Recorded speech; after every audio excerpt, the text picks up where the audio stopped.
Hello. Thank you for this opportunity to presenting with the video. I'm going to share my screen. Okay. And I think you can see it now. So I am going to try to be as fast as I can.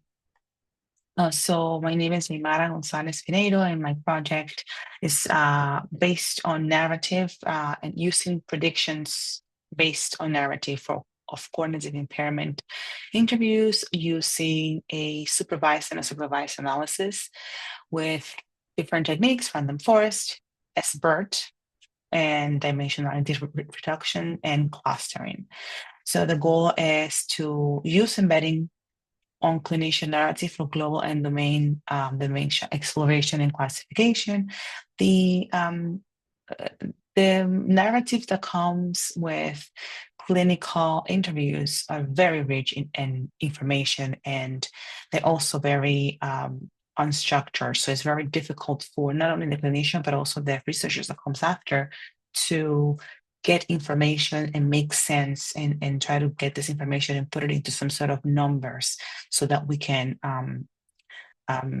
put it into some sort of statistical analysis. And so I see this happen all the time. It takes weeks to get this done. This project now is sort of an offshoot of an idea that I had that I wanted to create, find a way to use autonomous scientific discovery methods to solve this problem in the domain of clinical text interpretation, to make this process faster and more accurate and a little bit less subjective, because it happens that these interviews, they go into paper and sometimes there's some sort of a subjective element that goes in it. So the present project, my goals with this was to analyze the data, see if it was possible to work with this and to see clear clusters and to model a supervised learning technique, so then I can use in the future neural networks and going to the autonomous scientific discovery domain. Obviously, one of the problems that I have is that I have very little data, only 26 in total. I had to get rid of a few that I literally handcrafted this data, went over every single line, getting rid of information that could be potentially against HIPAA, and it was a lot of work. But I am positive that if I can get this into a massive or some sort of a good database, this could become something.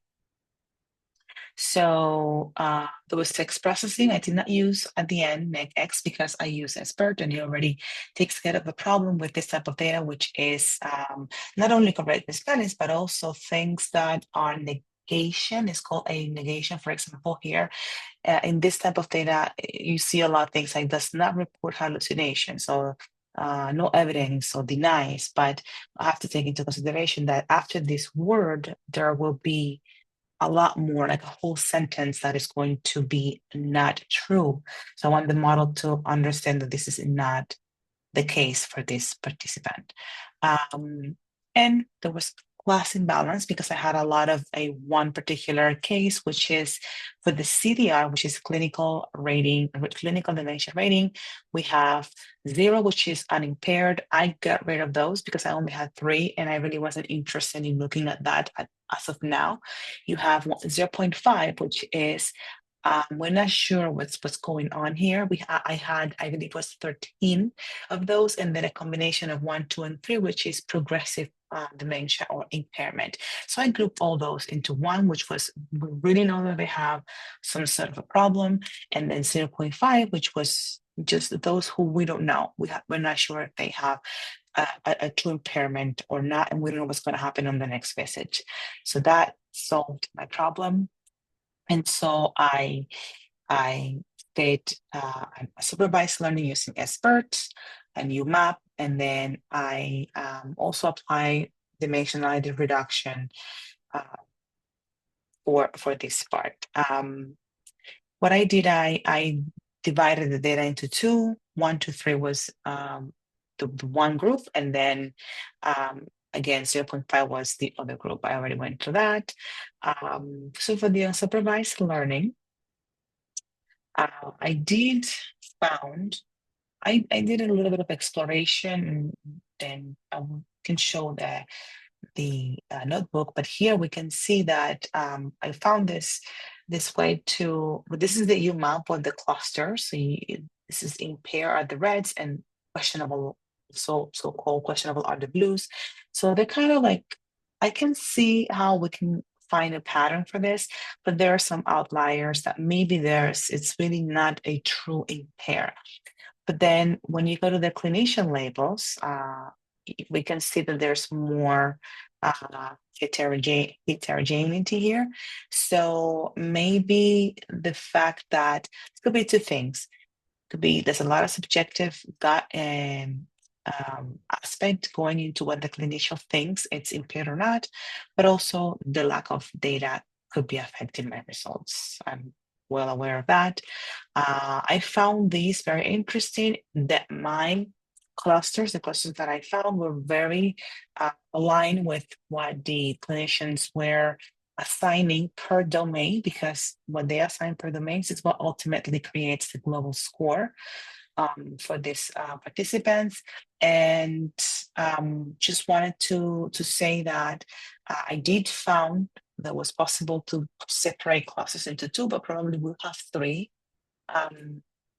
It's not very clear, and there's an alignment between the unsupervised and supervised labels in this data.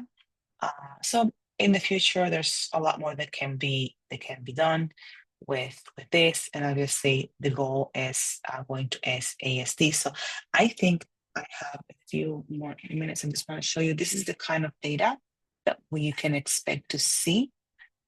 I hope you can see it. Yeah, you can see it. Okay. So this is a lot of information. I concatenated. I have like 4 different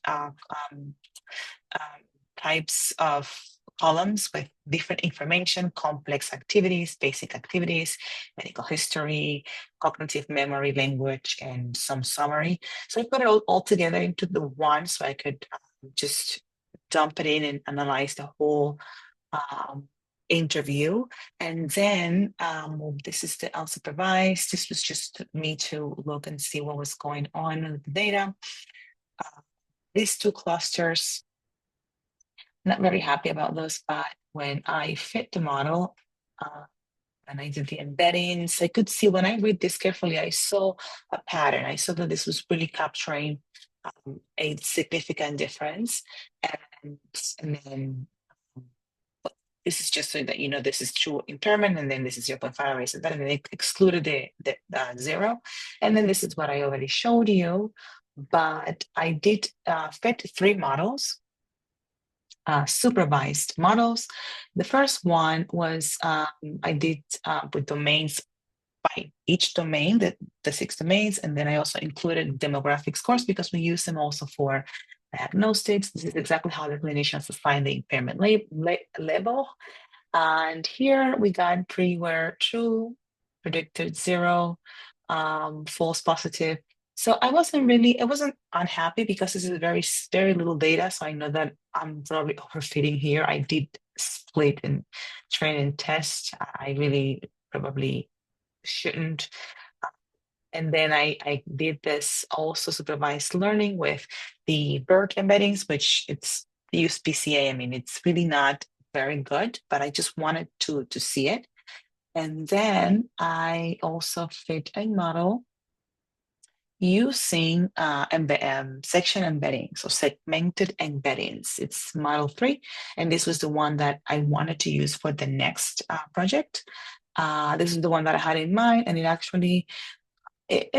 probably is overfitting, but out of the 3 with the same data, split the same way, gave me the best results. So I'm really hopeful that this is going to work. There's a lot of information here, and the results of each of this. If you have any questions, obviously I'd be more than happy to answer them and go over more in detail on this, and what I did and why I did it, because I think I'm over time. So And that was the project. I hope when you read it, you understand a little more. And if you have any advice, because I also included some information of what I want to do with this. Any advice, any suggestion, any criticism is going to be more than welcome. I'm going to continue to work on this after the semester is over. Thank you very much. And I'm available Saturday if you have any questions or want me to do this again live. Okay. Have a wonderful evening. Bye-bye.